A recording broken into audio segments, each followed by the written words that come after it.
Welcome to the final 2022 episode of No Prize Podcast. I am the Professor Bud Young. That is Johnny the Machine Hughes. That is Lucas. How are you doing, guys? I am doing very well, although I have to admit, I'm not looking forward to Christmas. I think I'm on the naughty list. I've been reading DC books. No. Well, you tell me you're not excited for socks and ties and dude, I'm at that stage now.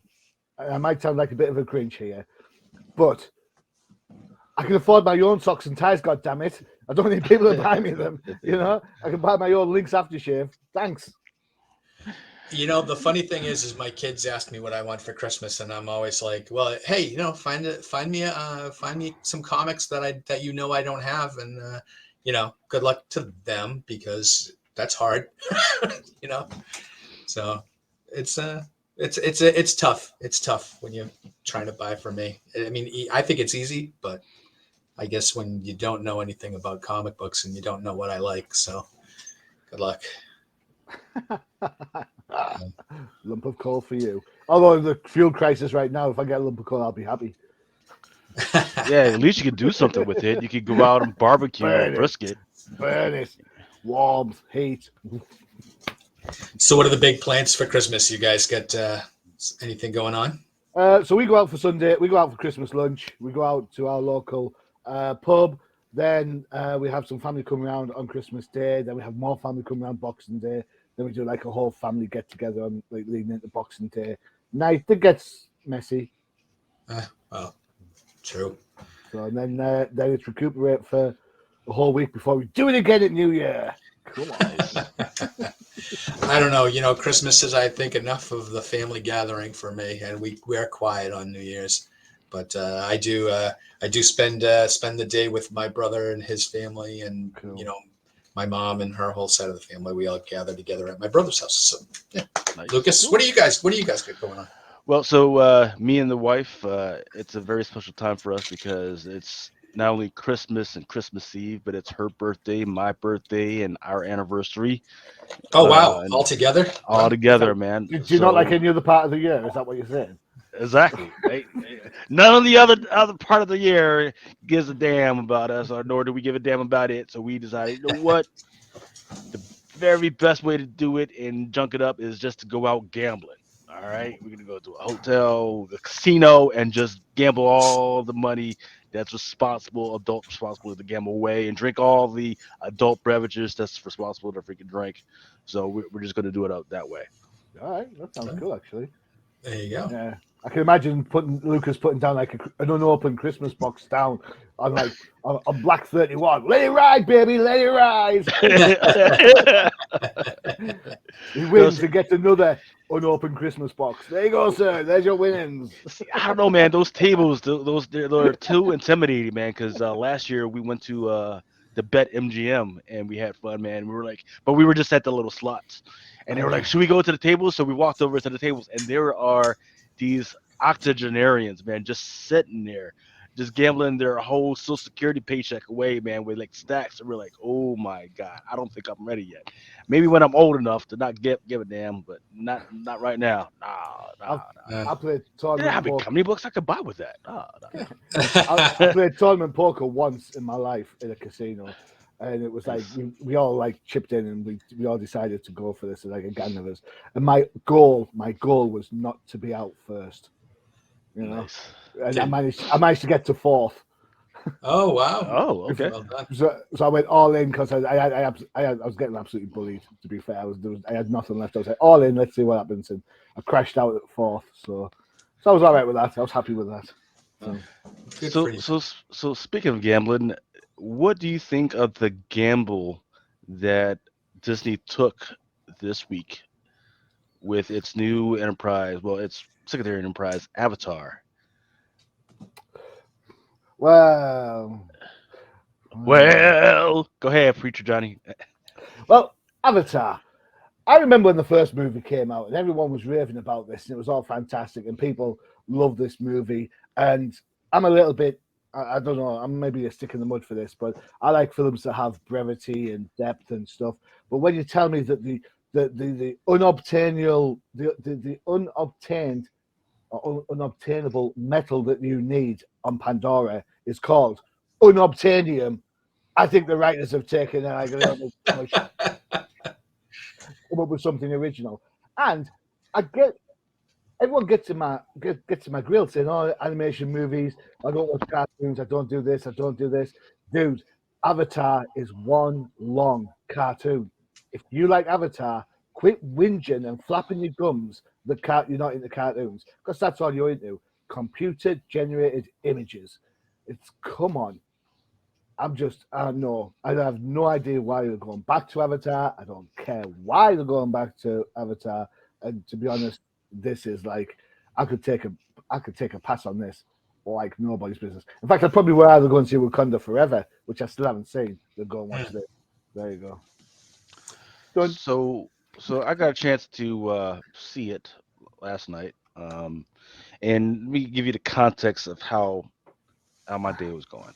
I was already having a shite day, right? Hey, the English way. Hey. Woo, yeah. Came home at 5 o'clock. Then we had to rush out to go to Costco. And then from Costco, we're like, all right, got to rush home and get everything set. And then we're going to rush back out and see it at 7 o'clock, right? So I was, and as I'm driving over to see the movie, I'm like, man, I'm probably going to fall asleep halfway through this movie of not an hour away, an hour in. We get in there, think I'd already ordered the food and everything, missed all the previews, got in there, sat down there, and I did not fall asleep at all through this 3.5 hour movie, which is surprising to me, right? Wait, it's Open, 3.5 hours? yes, three and Uh, a half hours, and that's not even. And if yeah, and if you don't include the previews, right? Because the previews usually like half an hour into itself, that gives you 4 hours of just sitting around, oh right? no. So I'm glad we at least we missed the previews on that one, right? So and what was kind of funny was like every time I turned around, there was somebody behind us that were getting up, going to the bathroom and everything. Like, all right. So but guess what? No, I didn't need to get up to go to the bathroom. I couldn't just get up and go to the bathroom. I didn't need to. I didn't fall asleep. It was, opening screen to closing freaking screen, just absolutely great, right? Um, the actual script this time actually made sense this time. All the oorah military marine stuff actually fit this time, right? It wasn't, the script didn't suck this time. There was romance, there was horror, there was sci-fi, um, every type of genre you could think of was balled into this big ball of a mess, but you know what? It actually freaking worked this time, right? Hmm. Um, here's the deal. The opening numbers right now, they're saying it only made $55 million through Friday. They're saying that hey, they need $150 million. They definitely need at least 2 billion to make this money back. But that's whatever, because they're not just stopping with this movie. There's going to be at least a part 3 and possibly a TV series coming on down the line. So they don't need to worry about that. What they do need to worry about is making sure that it kind of pulls people in and get people talking about this licensed IP again. and I think they did it. They tied in the whole family thing again, like Fast and Furious. It's all about family, right? And there was stuff for kids, there was stuff for adults. It made me laugh. I didn't cry because I'm a big boy, but you know what? I did hear a couple of, at certain points. So I think they're doing okay. Here's the deal: is that I do know a lot of movie productions are scared that all these numbers for people that were going back to the movies, it's not happening again. People are just waiting for the stuff to come out on their respective streaming things. So I think that does scare people because look, the numbers for people subscribing to the stuff just isn't coming in as well. But is this a movie you should be going out to see to the theaters? Absolutely. Don't I wouldn't say necessarily waste your money on the 3D experience because that's what we did, and the 3D experience was great for the first maybe 5 or 6 minutes, and then tore all the way towards the end. But the rest of the movie didn't really need to be in 3D at all. So Well, I'm going to see it tonight, so I'm a little shocked that it's going to take my entire night. We'll make sure that we go eat before. Get someone to mind the dog. It's going to be a while. Yeah. Go light on the drinks so you don't have to get up and pee. You'll be all No, right. yeah, no kidding. It's gonna. Okay, I guess this is gonna be You an kill it. adventure tonight. See, this is one of the problems with modern day cinema is that somewhere along the line, I probably blame the Avengers Endgame, and Dark Knight Rises, I suppose, is the idea of working towards a 3 hour plus movie when you've got to consider that the audience will want to take a break to go to the bathroom, to get more food, to do whatever, and you essentially tying the audience down by saying, if you go out, you're going to miss something. Yeah. I mean, the Batman, probably the best way to go and get something that you don't miss too much is the Batmobile scene. Well, that's a glorious scene. Story wise, you don't miss anything but it's a glorious scene. Any time else you're going to miss a plot device. So I agree with Lucas to an extent. The people aren't going to the cinema as much because when they watch it on the streaming service or they buy it on DVD or Blu-ray or whatever, they're sitting at home and the TVs are super big now and super color to do the 4K and the UHD and all that sort of stuff. Excuse me. Then when you want to go to the toilet, you do this. Pop. Off you go to the toilet. Get yourself a brewski. Make yourself a cup of coffee. Maybe put some nachos in the microwave. Maybe kick the dog out for a pee. Bring the dog back in. Get your nachos. Get your coffee. Sit down. Boop, and continue where you were. You do not get that. I mean, don't get me wrong. Going to the cinema is great with the big screen and everything and the big sounds and all that sort of stuff. And it's immersive and all that brilliant stuff. But are you really going to trade that in for the ability to try not to go to the toilet for 3.5 hours? Yeah. Well, we'll see. I don't know. I mean, I told my wife that I would take her tonight because she loves Avatar. So She will be happy. I think she'll like it. Or maybe if she doesn't, have you and her come back and we should have had Mrs. Professor come on and give a review on what she thought of it. She would be less than happy to do that. So, Mr. and Mrs. Nice to each other. all right, yeah. So there's no Disney Plus news this week. There's nothing on currently, and nothing coming up till next year. The only thing that I would say about Disney Plus is that they just came out with an update to the Disney Plus app, and they force you to update your profile. And if you're using the Amazon Fire Stick, like me, it crashes the app.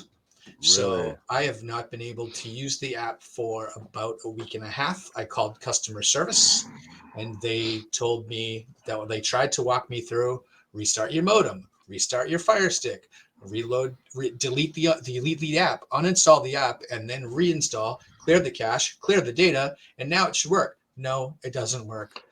Don't you have a PlayStation 5 or something? Well, my son has a PlayStation 5, but I watch all my streaming services through my Amazon Fire Stick, Okay. and it's currently not working. Disney Plus is not working on my Fire Stick right now. Really? And then at the end of my phone call the other night, I was told that I needed to wait for Amazon to come up with an update. And so I said, how about I just cancel my Disney Plus? So they didn't like that Might as answer. well. Yeah, and did they offer you at least a discount or anything after you said that? They said that I would need to go through the payment option, which I pay my Disney Plus app through my Google, and I have to talk to Google about getting a refund. They are so It's just, full of it. They absolutely know they can do it from their end. They just what happens is they think that we are so technologically obsolete that we don't know how to do all that stuff. So like, well, if we force him to do it, he'll just get frustrated and just won't do it. So I remind boo, Disney. boo, Yeah. boo, the Well, house was mouse. the remind saving my grace missus- is that there's nothing on right now, so I'm not missing anything. So Well, what about the? Did you guys get a chance to watch the Guardians of the Galaxy Christmas special? Oh yeah, we did that last we show. did. Yeah. Oh yeah, man. Where were you? Yeah, we did that last time. Yeah. I was running the ditch drunk as usual. Yeah, probably. Yeah. You probably were drinking Groot. You're like, oh, Groot.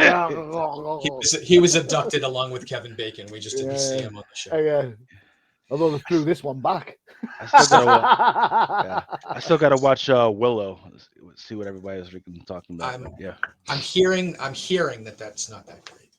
But, Right. But what I mean, it's like a 40-year-old property that they're pulling out of mothballs. I don't know. No Val Kilmer. I don't know.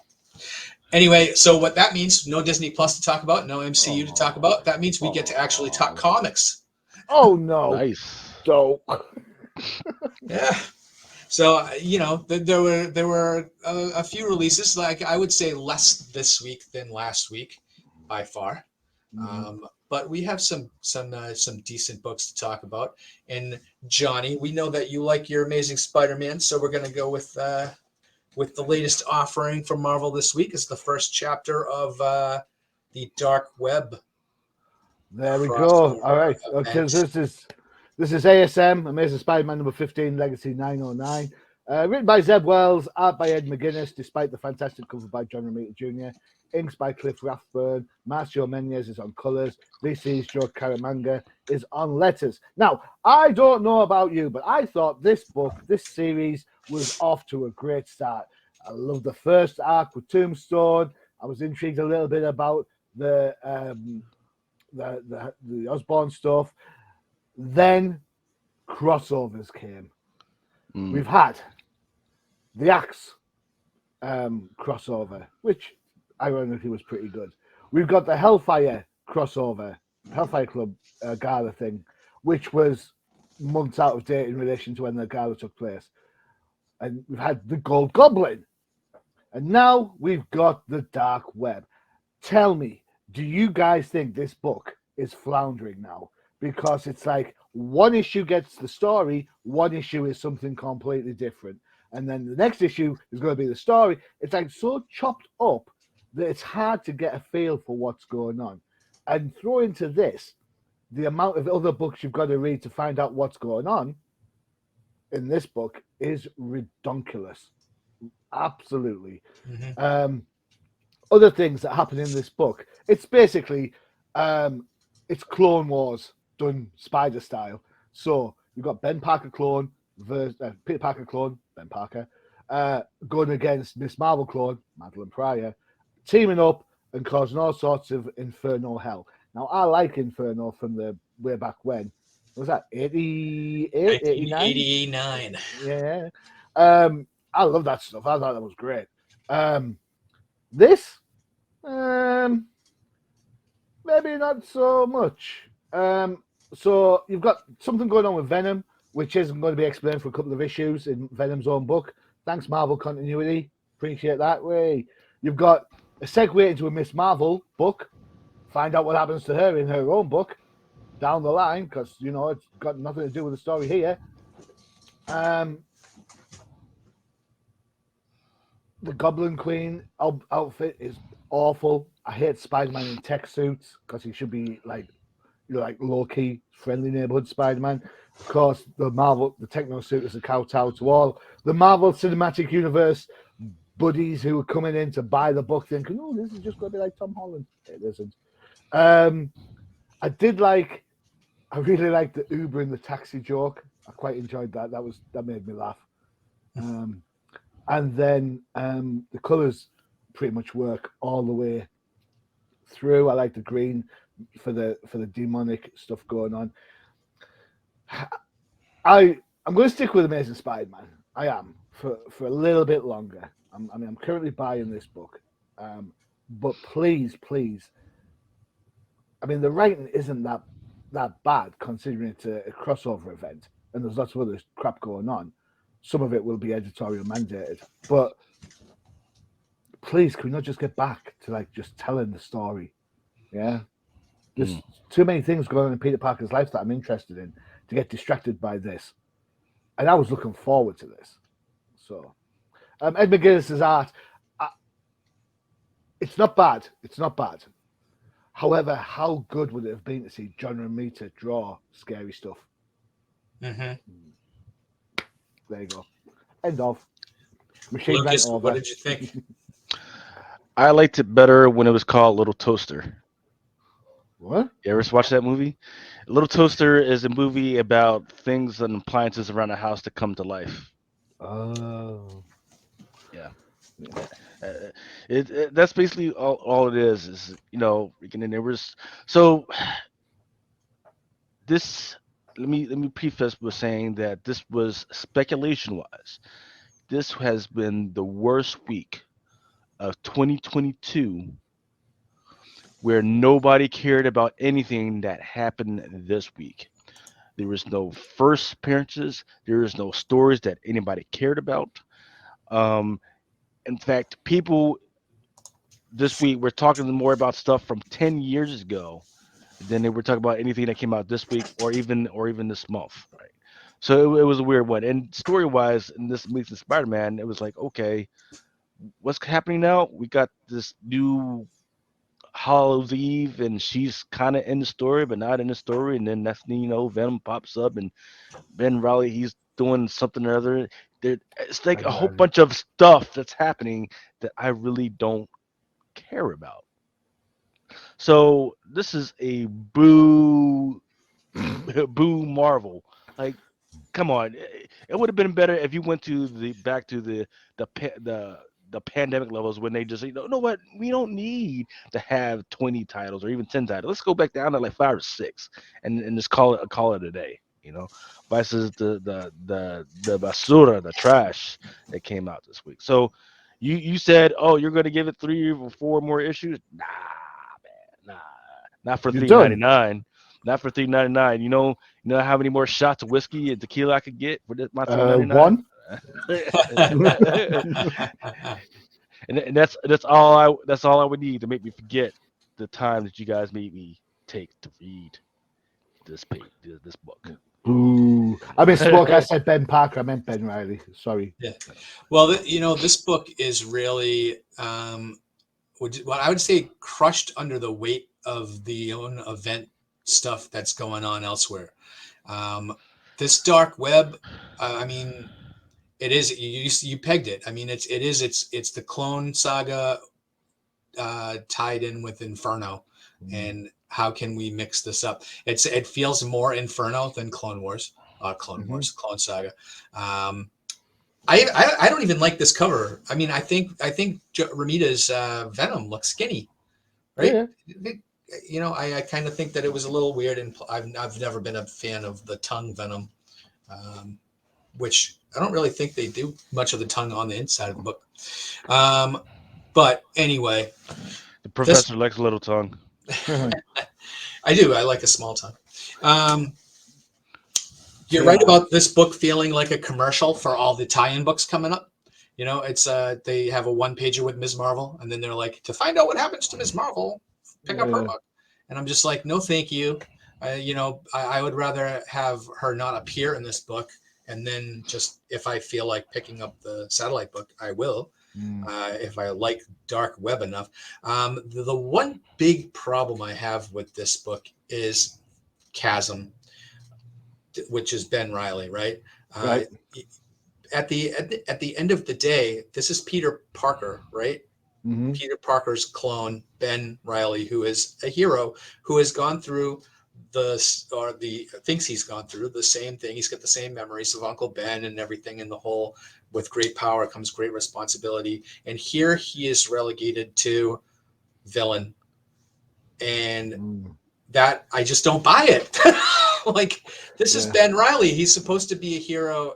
Everything that he's gone through with, he has Peter Parker's origin. So in all intents and purposes, he's Peter Parker. So I just don't buy the fact that he's sitting there and crying in his beer and decides he's going to be a villain and, and start casting spells like Doctor Strange and, being a bit weird. I just don't know if they didn't do a good enough job explaining his descent into villainy or make it more believable. Well, there's a dark web #1 out there, isn't there, that we're supposed to have read before this? So, and I know for a fact I didn't read it, so there is a great big gap there. I read it, but it's not. It isn't anything to write home about. No, it's I like the visuals of Hallows Eve, right? She looks pretty cool. Like, Scarecrow. Well, she's more of like a hobgoblin / her original. She's the original. She was Menace, right? And now she's Hallows Eve. See, this is what happens. I've been reading too many DC books. That's why I'm on the naughty list. Script-wise, I thought Wells did well with some of the script. I liked the trick about how he dealt with Venom. Sorry. Right, but I thought that was really clever because I thought the first time you see the trees, I thought that was just a throwaway joke, and then I was really impressed that they came back to that as a means moving forward. And some of the I want to eat something that rhymes with brain. Is it brain? Yeah. Like that Sesame Street level of daftness really appealed to me for some reason. So I mean, Wells' dialogue works in a lot of places for me. So imagine if you're Zeb Wells and they hand you the keys to the Spider-Man kingdom and they say, hey, you are the writer on Amazing Spider-Man and you are the man. Whatever you say goes, except every 3rd or 4th issue, you have to have a tie-in. And we have to take you out of your regularly scheduled programming and make you fit this into the regular run. Good luck. Let me change that up just a little bit, Professor. Yeah. Imagine you're Zeb Wells and you're given the keys to Amazing Spider-Man. You screw it up the first time with the Beyond storyline, and then you're lucky enough to get it back again to relaunch the book. And then they turn around and say, every 3rd issue, you have to have a tie-in. That's kind of Zeb Wells. Can you imagine if this happened to Dan Slott, right? Dan Slott, he comes back to Spider-Man and they give him a spin-off title that he doesn't have to cross over in anything. And he can just do his own thing. But that book's even worse than this. That book stinks. But it's not tying into anything. It's kind of existing in its own vacuum. And I'm sure we'll discuss that later on with some of the other books that we're talking about. Yeah. I think this book suffers from the fact that you're taken out of the storyline. We're 15 issues into this. I'm still waiting to find out what the heck happened to Peter and Mary Jane. Yeah, that's how I want to see Black Cat back in the book because Peter asked her out last time. Yeah. So I will tell you something once we're behind the scenes. Ooh. And I don't want to spoil because I've already read it. Oh, okay. It's interesting. It's interesting. Thanks all for joining us. All right, see you later. Bye. All right, so let's take a quick break, and then when we come back, we'll get into a couple of other books. What do we want to watch? Let's do DC. Hey.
All Oh, I right. don't believe that's going to happen. Whoa.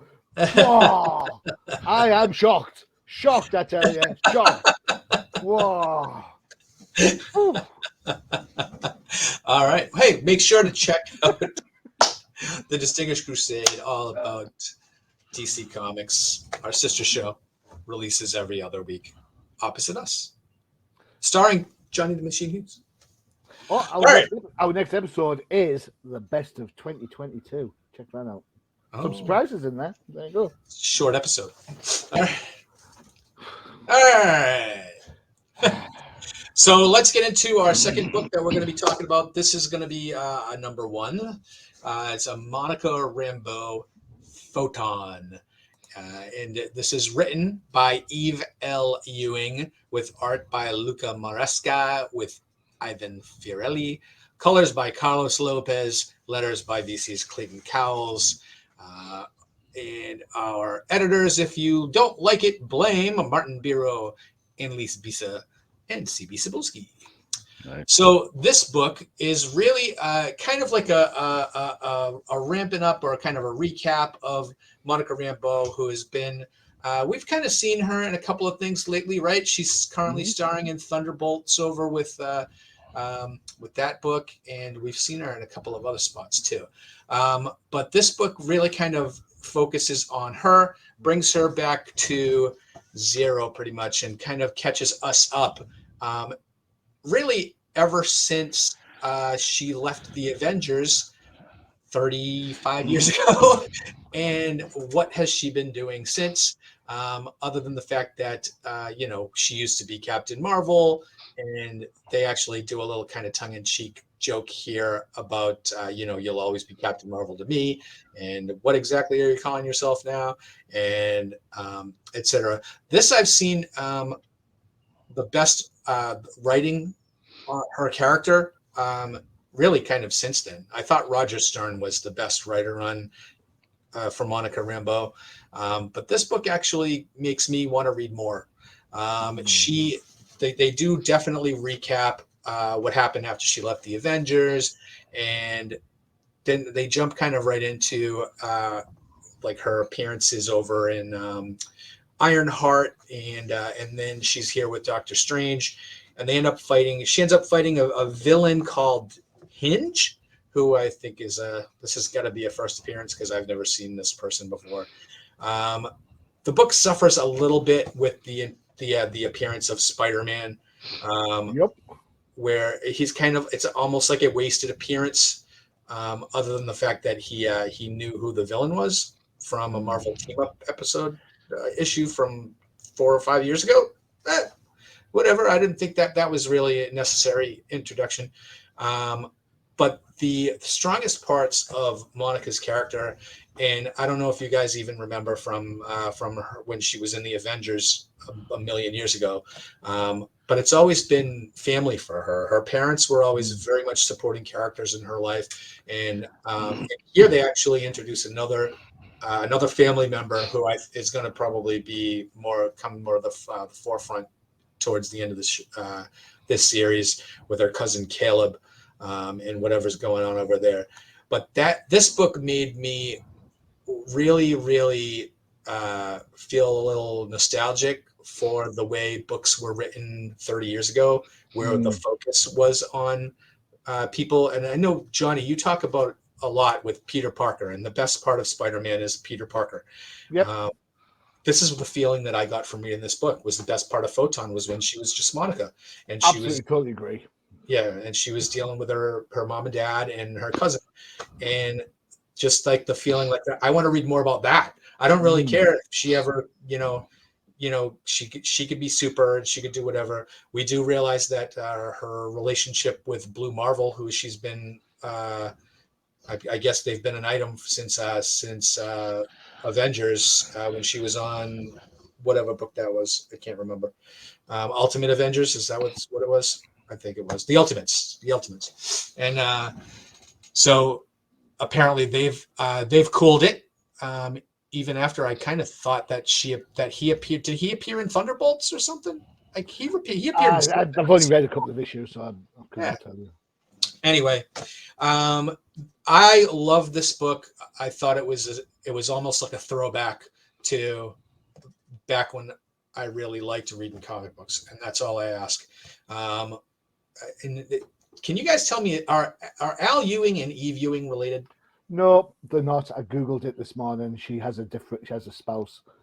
They're And not that's related. and that's interesting because I think they have a similar writing style, Well, which is weird. I think because I think that they both spend a lot of time researching the stuff before they ever write anything. well, I'm going to put you to task on that. Actually, I am Sure. going to put you to task about this. I'm really sorry to jump in, Lucas, but No, I was gonna say anything. you'll appreciate this. You'll appreciate what my observation. Did they do research? Really? Nobody ever puts red wine in the fridge. I do.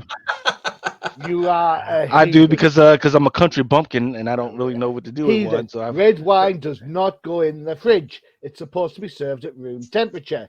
Come on, people. Do your research. Check out page 18. I Like, will. I do why? agree. Why would you put red wine in the fridge?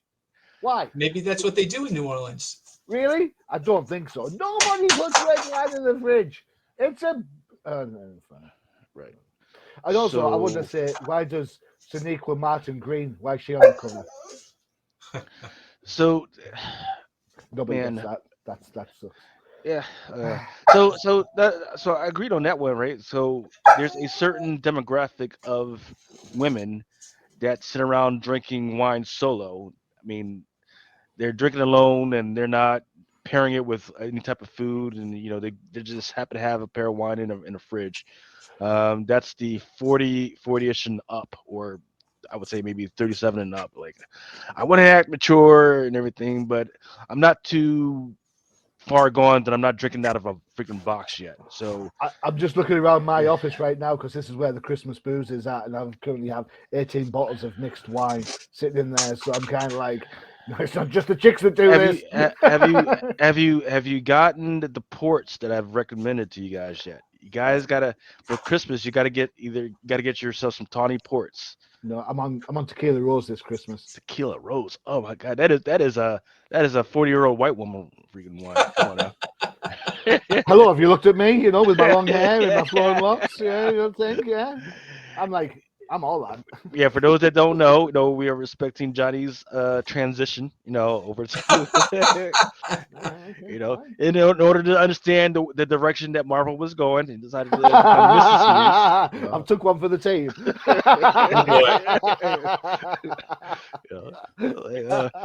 The doctors took one for the team. Yeah, but then Bob Iger came back and he was like, "No, none of that," and I was like, "Why?" Well. Yeah, my legs feel so soft and smooth. Okay. I'm pretty sure Mrs. Hughes appreciates the nair that you've been putting in. She'll make me wear the fishnets proper then. No, okay. Oh, jeez.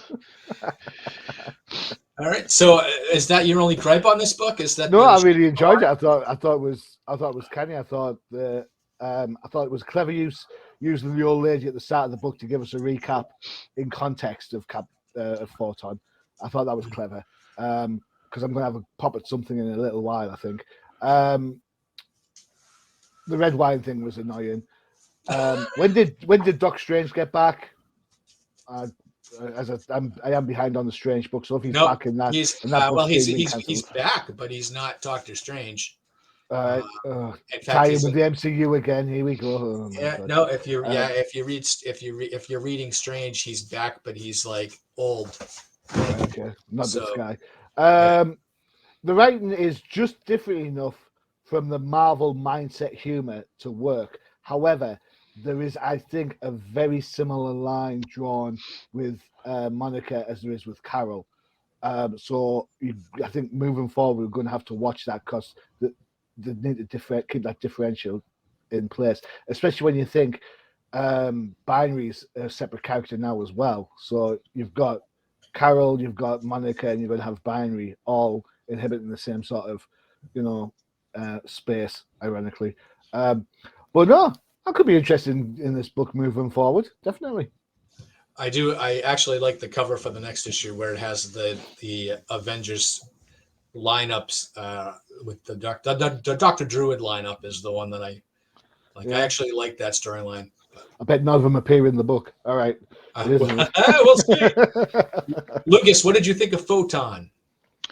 So I want to go back to one comment that you said before about Just let go so of the wine. Just forget about the wine. Move on. well about Amazing Spider-Man, right? No, he was in this book. Like, so what I don't get is you're crossing her over in her first issue with these characters, right? He comes in, they fight the same character, and then she leaves, and that's it.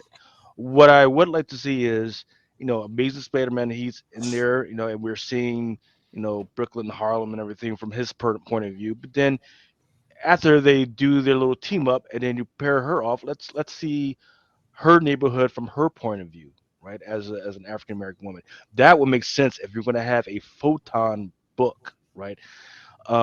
You had her and Doc Strange and Wong, in their little thing.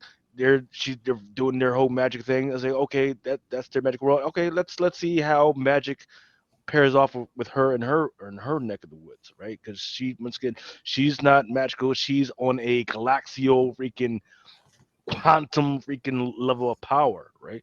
So I just I just don't really see what was the purpose of this book yet in issue number one, right? Um, eh, they introduced characters, right? They introduced like her dad and her brother and everything, and none of what they said was particularly interesting. Um, they didn't give me any indication of where we're going with it. They didn't give her a big problem that she's got to solve. So though I think there is room to play here, I just don't think there was anything in this issue that made me go, you know what, we gotta get issue number two, right? Hmm. Um, so I'm just wondering. I mean, this, look, Black History Month is in February. They probably could have held this book off till February if they really wanted to, or January, like around Martin Luther King Day, if they really wanted to, right? Because other than that, I just don't see why we're reading this book right now. Once again, this was not my pick. This is these guys' pick. I can hear enough, you know. Um, Hey, boss, so meet Johnny and the Professor. so I mean, look, the Marvels is coming out soon enough. I don't know what the date is on that. So um, I'm not particularly in love with the actress. So I think that's going to be a one and done. They're going to do the Miss Marvels, and then we're not going to hear from Monica Rambeau at all, unless they can pick up something in this book. So Well, do that's you know that the Marvels movie when it comes out is probably going to be 5 days long? You know that, right? Well, uh, I mean, I think if we're going to go down the road of with where Marvel and DC have both been trying to be more diverse and inclusive, this is a character that sometimes we get mad that they just rebrand characters. This is a character that's been around for 35, 40 years now, and hmm. she's been out of the spotlight for many, many years now, and to just have someone come back. This is a character that I think if they let her find the audience, I think that this could be a really great um, character that could, you know, be a cornerstone of the new Marvel universe. I think So, that's a fair shout for Monica Rambeau from the get-go, to be honest. yeah, Even when she was introduced in the first place, yeah, she's always felt like, um, I don't want to say a B-list, but she's always felt like not top tier. Um, and when she was on that Avengers team, that team itself wasn't particularly top tier either. But so it's interesting how they're trying to move her up now. Obviously, she's had appearances on Disney Plus shows. yeah. She's getting the swag in the movie coming up. So yeah, we'll see. But I was interested enough to think about getting the second issue. So there you go. Well, I think she's primed for a push. So, And what I like about her the most, if anything, is she's an originally diverse character. She's not.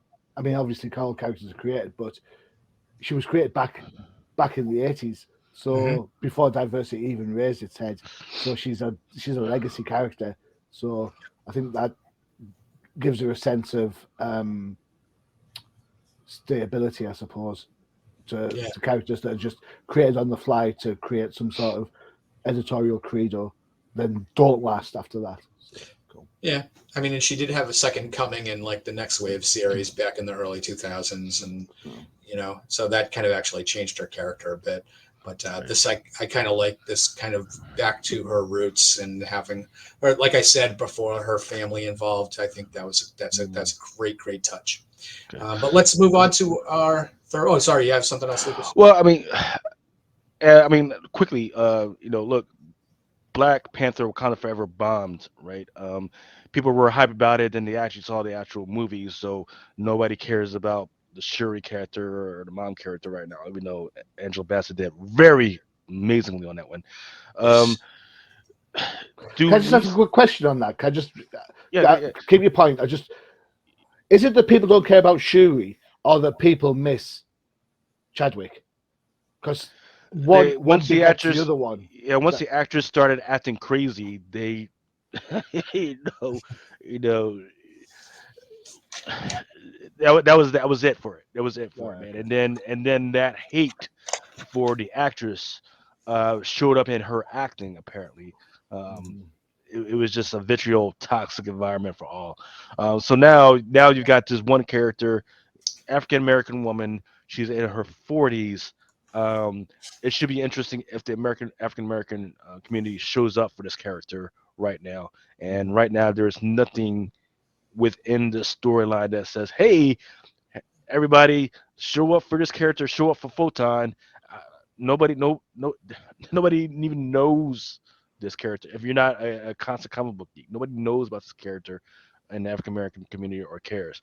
I think people kind of are waiting on Blue Marvel, right? Which he was actually mentioned in this, but not Photon. So moving on. All right, so we're gonna jump right to the 2-minute warning.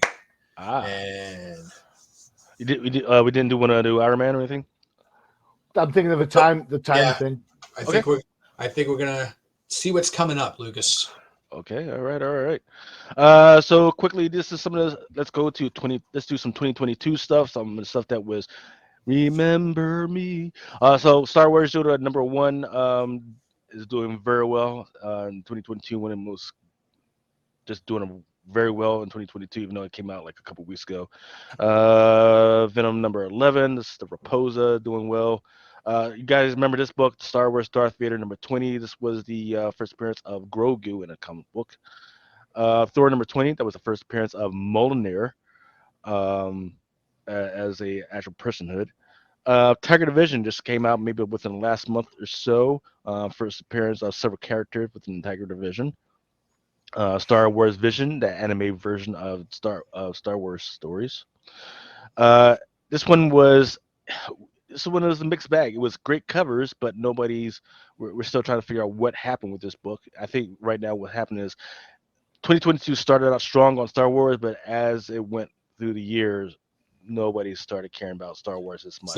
Is that a question of too many books? Too many books, and not the characters that we were expecting. For instance, Thrawn, Dr. Aphra, we were expecting those in the actual Star Wars universe, but it feels like they're holding on to those characters as a just in case, break this, and then the Darth Vader book. I've read a couple of issues recently, and to me, the problem with Darth Vader book is that it's set in the past, right? Where it has to be. It's set between movies, so you know that nothing of any seriousness or ramifications are going to happen. So it feels like no matter how good it could be, or the subplots or whatever, you're wasting your time. And the last episode where the handmaiden tries to get out from trying to betray Darth Vader, he's like, "I knew you were faking all along." Blah blah blah. I'm like, "Come on, you wasted all this time to do that? Really? That's the punchline." So I'm like, no. I mean, it's interesting talking about how Anakin descended and his constant descent to the point where he becomes like the Darth Vader we know and love, but not for this length of time. Keep it as a miniseries, maybe. I think the Darth Vader book is is just as strong as the supporting characters, right? Because that's what the book needs to focus on, is how these supporting characters interact with Darth Vader, because that's really where the story is. Everybody knows what Darth Vader's going to do, and everybody knows where he ends up, but you don't know about any of the side characters. And then, do So, you care about the side characters? well, That's the that's question. you know what this feels like. This feels like reading a Friday the 13th comic with Jason. You get to know like who all the victims are, and then they're wiped out. But nothing's going to happen to Jason, even though someone might beat him. But that's what this feels like. Right. All right, yeah. Sorry, Gary. Star Wars: The Mandalorian.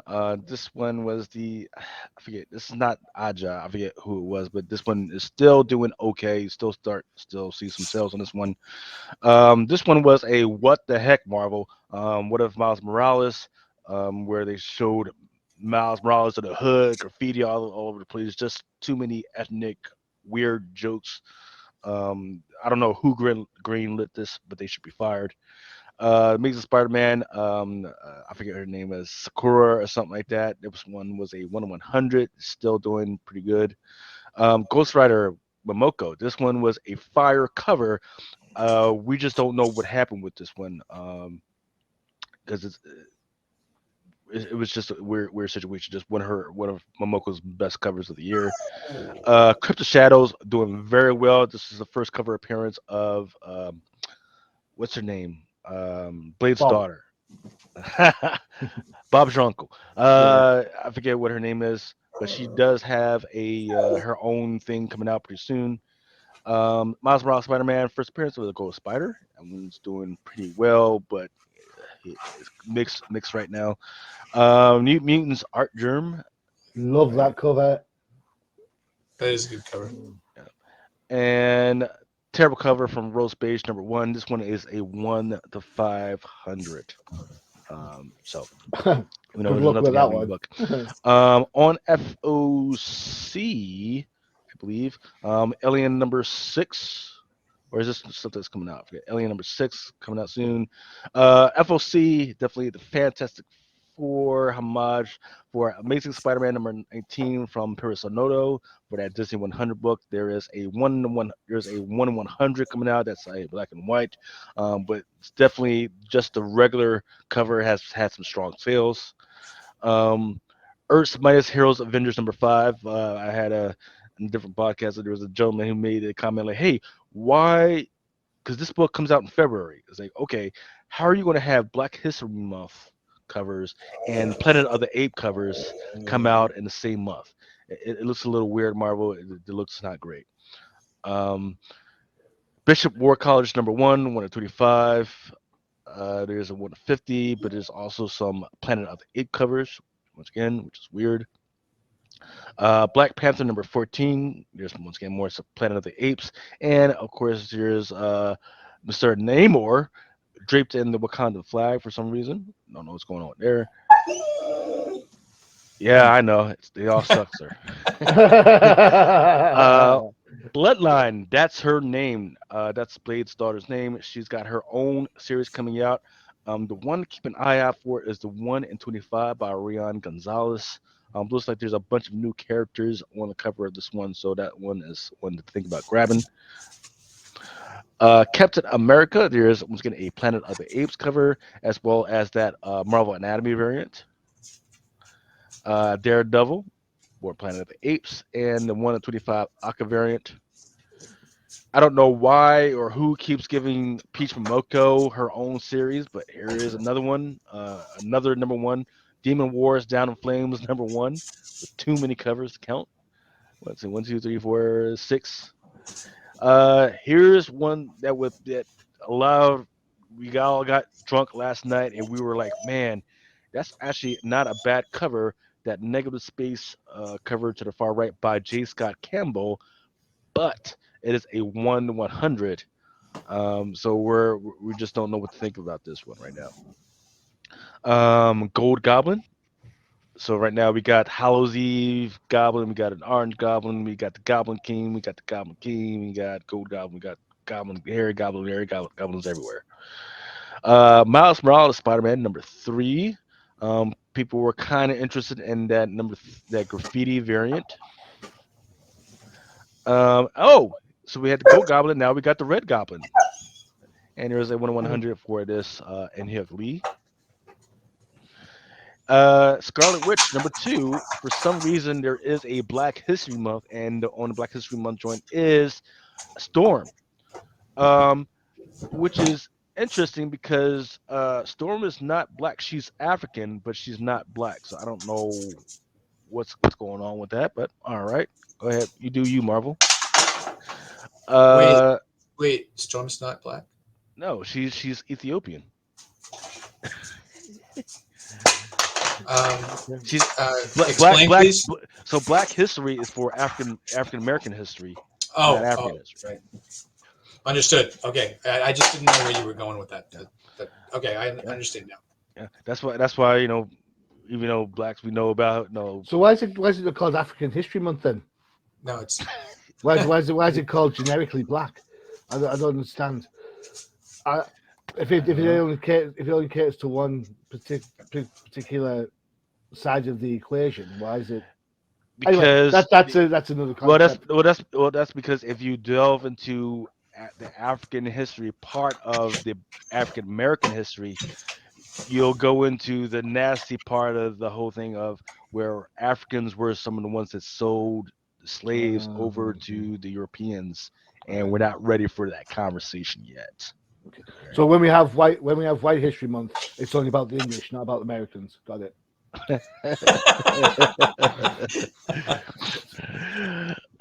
Star My sarcasm Wars. knows no bounds. All right, carry on. Hey, it Sorry. is. It is. Star Wars. So what is interesting is that there's some Black History Month variants for some of these Star Wars, but we don't have the art for that one. Some of these yet.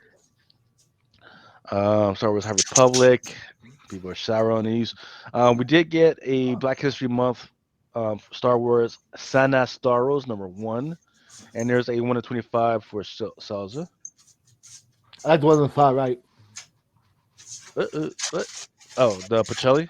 Yeah. Yeah, That yeah. one.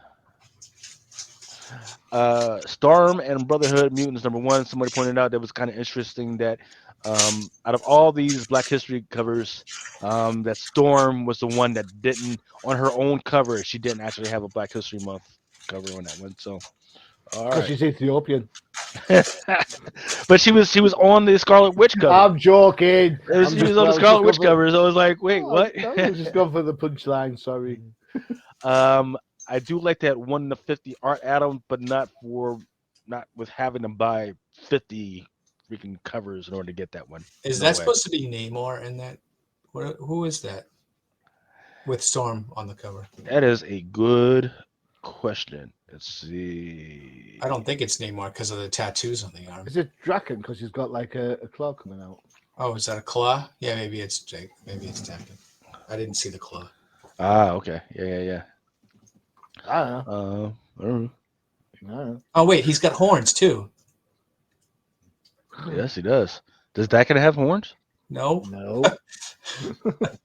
could be the first appearance of some random Z-list character. So Mm.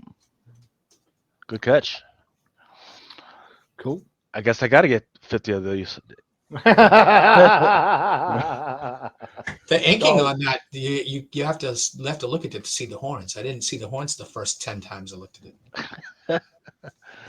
Who's the Is it Wiccan? Could it be Wiccan? Do you think? No, Who's he hang out with? He hangs out. Hulkling. No, in the Avengers book that was the magic version, and the Spider Woman was in it. Wiccan was in it. There was somebody else in there that had like I can't remember who it was. Never mind. Carry on. Sorry. Okay.